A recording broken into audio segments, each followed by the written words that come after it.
गुरु ब्रह्मा गुरु विष्णु गुरुदेवो महेश्वर गुरु साक्षात् परम ब्रह्म तस्मै श्री गुरुवे नमः।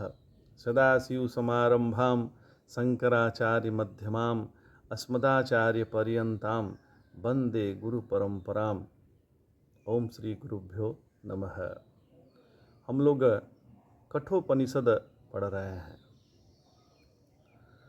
कोई भी उपनिषद में या कोई भी शास्त्र की शुरुआत जो है शांति पाठ से होती है। वैसे ही इस कठ उपनिषद की शुरुआत भी शांति पाठ से हुई है। यदि आप थोड़ा बहुत संस्कृत को जानते हैं, यदि आप थोड़ा भी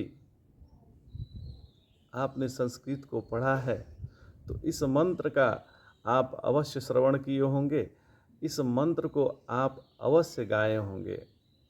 जो शांति पाठ है, तो हम शुरू करते हैं। आप भी संग में गा सकते हैं। तो शांति पाठ पढ़ते हैं।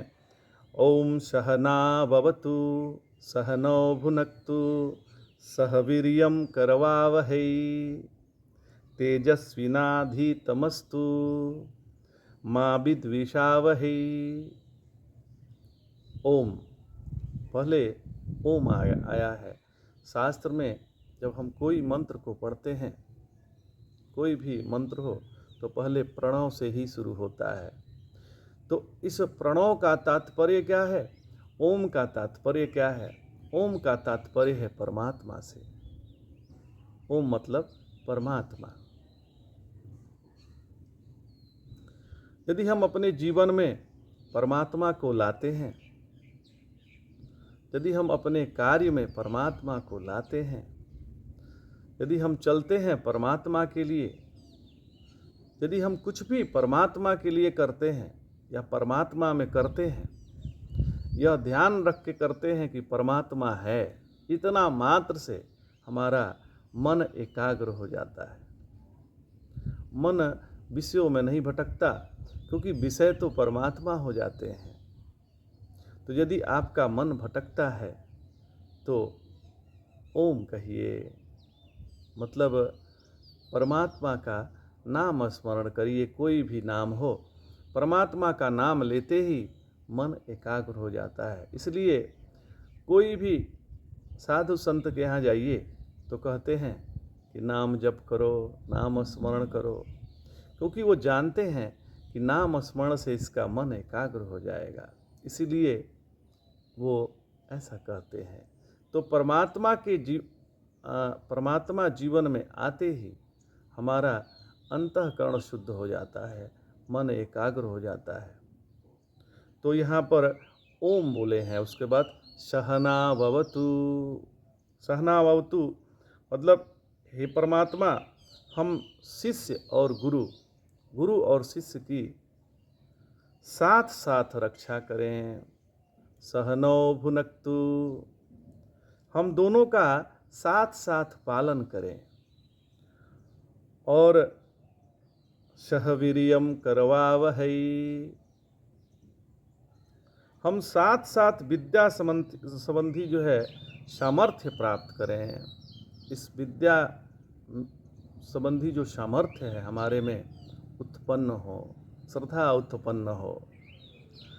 और तेजस्विनाधीतमस्तु, हम दोनों का यह जो पढ़ा हुआ है वह तेजस्वी हो। और हम द्वेष न करें। माँ विद्विषावहै, और ओम शांति ही शांति ही शांति ही, मतलब त्रिविध ताप की शांति हो। देखिए,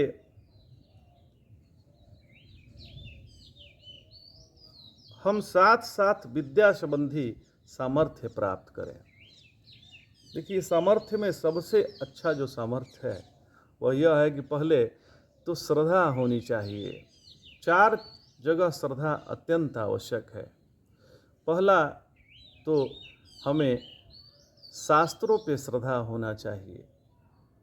दूसरी श्रद्धा हमारे आचार्य के प्रति होना चाहिए, जो हमें आचार्य पढ़ा रहे हैं या बता रहे हैं वो हमारे लिए शुभ है,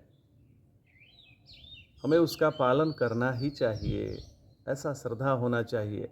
तीसरा, ईश्वर पे श्रद्धा होना चाहिए, परमात्मा पे श्रद्धा होना चाहिए। और चौथी श्रद्धा जो है स्वयं पे होना चाहिए कि हम यह समझ सकते हैं। जीवन में श्रद्धा अत्यंत आवश्यक है। श्रद्धा न हो तो हम तो उठ ही नहीं सकते, हम सो ही नहीं सकते।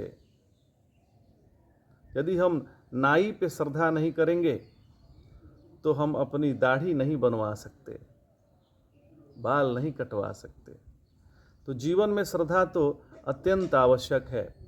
अपने बड़े बुजुर्गों पे तो अत्यंत श्रद्धा करना चाहिए। माता पिता को तो सुबह उठ के प्रणाम करना चाहिए। माता पिता पे श्रद्धा नहीं करेंगे, अपने परिवारजनों पे श्रद्धा नहीं करेंगे, विश्वास नहीं रखेंगे, अपने कुटुंबों पर श्रद्धा नहीं करेंगे, तो फिर जीवन जो है आपका बहुत ही गड़बड़ हो जाएगा। तो यदि शास्त्र का हमें ज्ञान प्राप्त करना है तो शास्त्र पे श्रद्धा होनी चाहिए। इस ज्ञान को बताने वाला जो आचार्य है उस पे भी श्रद्धा होनी चाहिए, और जो उस पे बताया गया है ईश्वर है उस पे भी श्रद्धा होनी चाहिए। और चौथी, स्वयं पे श्रद्धा होनी चाहिए कि हम यह कर सकते हैं। ओम शांति ही शांति ही शांति ही। त्रिविध ताप की शांति हो। त्रिविध ताप से मतलब होता है आधि भौतिक, आधि दैविक और आध्यात्मिक, ये त्रिविध ताप हैं। हम भौतिकता में न भटकें। यह संसार नहीं है, यह परमात्मा ही है। यह संसार जो दिख रहा है यह परमात्मामय है। ऐसा करने मात्र से भौतिकता खत्म हो जाती है। ये जितने देवताएं हैं, अनेक देवता हैं, इतने कोटि देवता हैं, इससे हटकर एक ही जगह अपना मन लग जाए तो आधि दैविक से की शांति हो जाएगी। और आध्यात्मिक क्या है? आध्यात्मिक शांति क्या है कि हम अपने आप को बहुत बड़े आध्यात्मिक मानते हैं, इसका भी अभिमान हो जाता है, इसकी भी शांति हो जाए तो ये त्रिविध ताप शांति हो।